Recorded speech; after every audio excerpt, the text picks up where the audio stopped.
Homelessness and housing insecurity in New York City are at levels not seen since the Great Depression.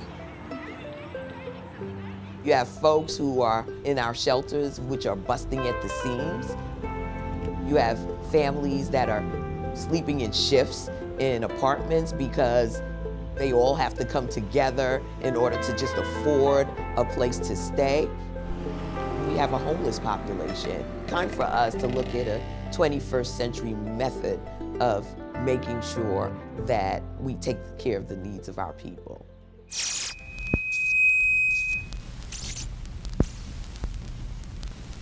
We are seeking to make America one nation, indivisible, with liberty and justice for all. Many people talk about the crisis of people experiencing homelessness, especially over the last 4 decades, when it really became very visible. And they talk about it from an economic crisis. Disproportionately, it's low-income people. When I think about, what we're doing as a society to try to protect those at the lowest levels of income, I just can't help but think that this is part of some master plan. And whenever you talk about low-income people, disproportionately it's people of color, and disproportionately it's Black. You can go back to 1619, you can go back to, the Civil War and slavery, the Constitution, where certain folks were only 3/5. I pledge allegiance to the flag of the United States of America, indivisible, with liberty and justice for all.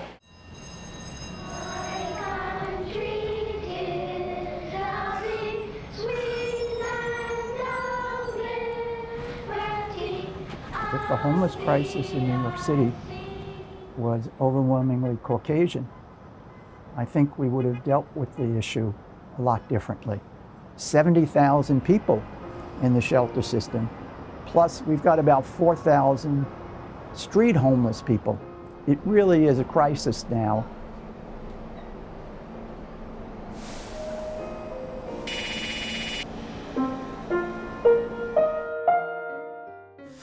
The Emergency Relief and Construction Act of 1932 authorized loans of public funds to corporations, who would then build housing for low-income families. On January 15, 1935, NYCHA's first housing project opened in Manhattan. Another New Deal project was the first low-income municipal housing on New York's Lower East Side, notorious for its crime and disease-breeding slums. Mrs. Roosevelt officially opened the new homes, with Governor Lehman and Mayor LaGuardia looking on. Today, NYCHA is home to roughly 1 in 16 New Yorkers, living in 177,000 units in 335 housing developments. NYCHA administers the country's largest public housing program, meant to help people categorized as extremely low income. As of December 2022, over 278,000 people were on the NYCHA wait list, with an indefinite wait time. Ronald Reagan came in the 80s, and they cut a lot of the federal government funding for public housing. It became difficult to build more public housing. No one ever expected that we would have that many people unhoused. The majority of people out on the street, they don't want to be out on the street either. Why can't we come up with some viable options voluntarily to get people to leave the streets? No New Yorker should have to live on the streets of New York. SHAP, as we call it, the Street Homeless Advocacy Project, will recruit New Yorkers to become advocate supporters for people living on the streets. We will work with the mayor, provide the needed housing, independent and supportive housing, stabilization, and safe haven placements.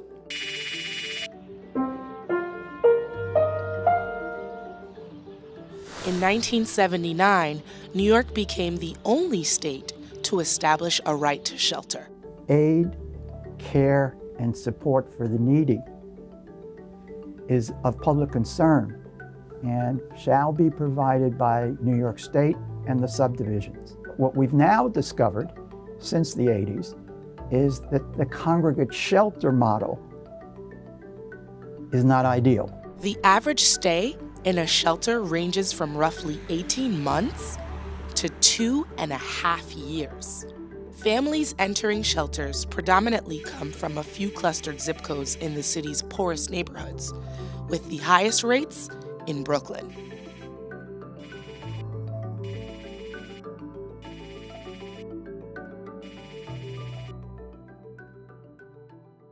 I have served as the chair of the New York City Racial Justice Commission. It's the first of its kind in the nation that was charged with going into the New York City Charter, which is our Constitution, to identify ways of beginning to dismantle structural racism in New York City government functioning. So often what we do is we center on programs and on policies, thinking if we just do a little bit here or a little bit more there, then we'll overcome racism. People who've long been marginalized and oppressed by systems and by government and by institutions. But what really happens is we're just putting a Band-Aid on problems that emanate from a flawed foundation. The whole concept of segregation based on race, it wasn't only in the South. In the South, it was blatant. In the North, it's more subtle and sophisticated, but it still exists. The people who have housing problems very often have mental health issues, very often have addiction issues. The shelters were really problematic for people, especially people who were fragile to begin with. They were robbed, they were beaten, and therefore they decided to leave the shelters. As hard as it is for people to understand, there are people who over and over again say to me, I'd rather be out on the streets than in the shelters because it's safer out on the street and I have my liberty and freedom where I don't have it in the shelters.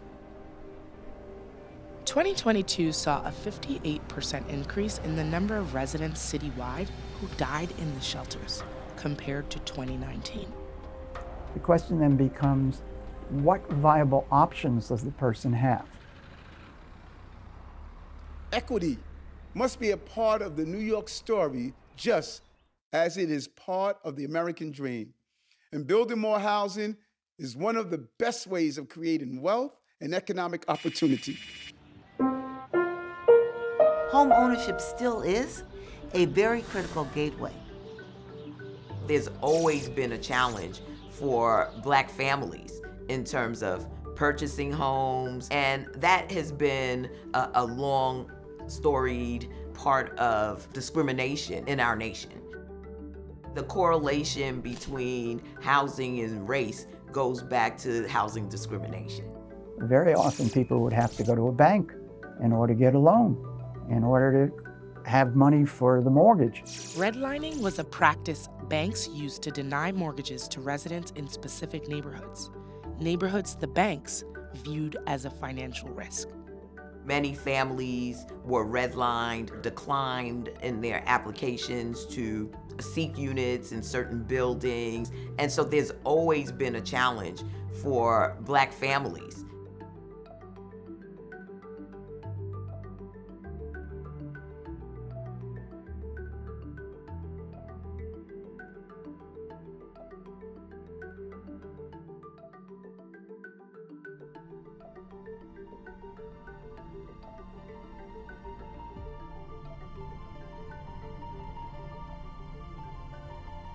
Though fair housing made discriminatory practices like redlining illegal, its remnants still exist. In 1975, for example, a neighborhood with a Black population of 76.8% received only 3 mortgages, while a neighborhood with a Black population of 3% received 65 mortgages. In New York City, rates of home ownership are closely aligned with race. As of 2020, Sheepshead Bay, 65% white, had a home ownership rate of 46%, while in Brownsville, 69% Black, the rate was below 18%.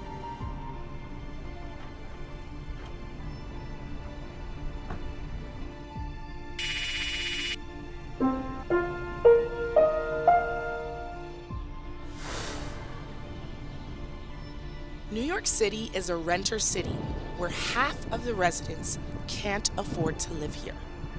Rents are rising on stabilized apartments, and the odds of winning in the housing lottery system are slim for the people who need affordable housing the most.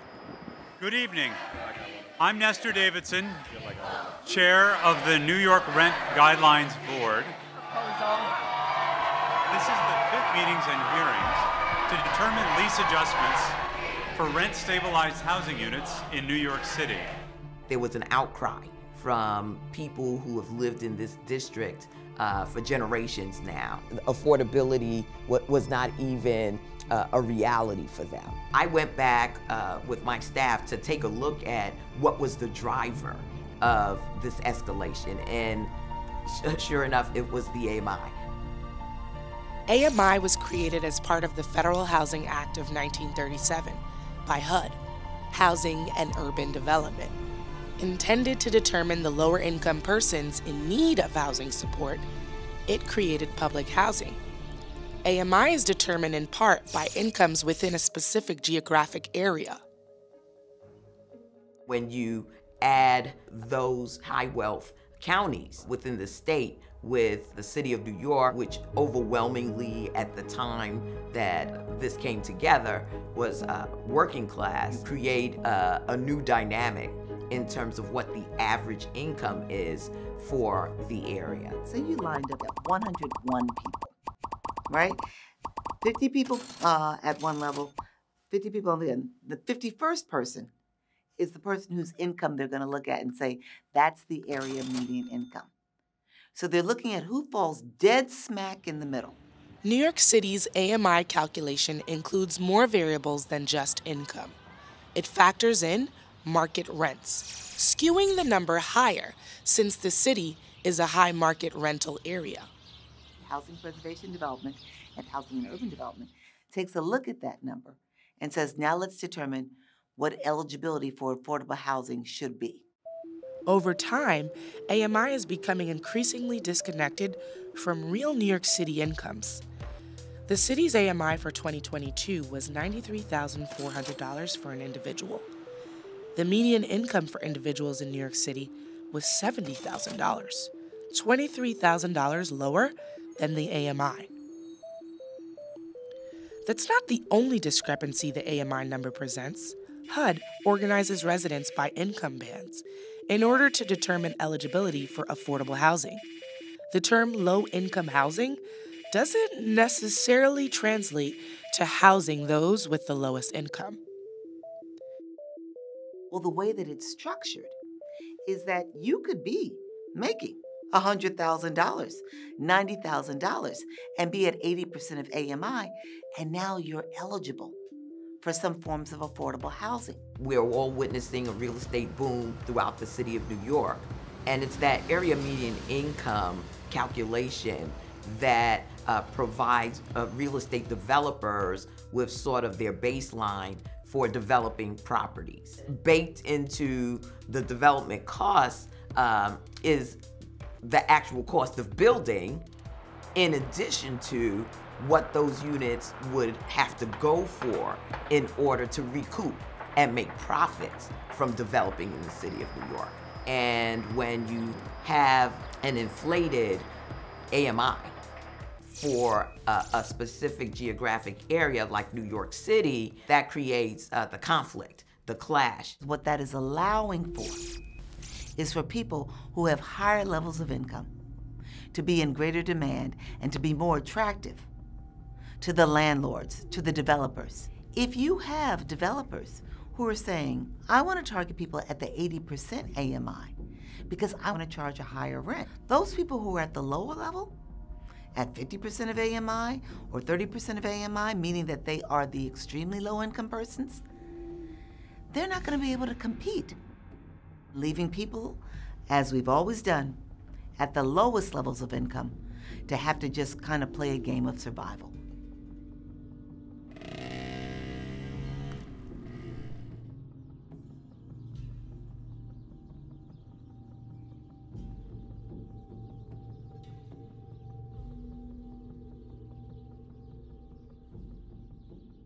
What we know when we look at government, city government, state government, the federal government, those government bodies have the responsibility of determining what a fair livable wage is.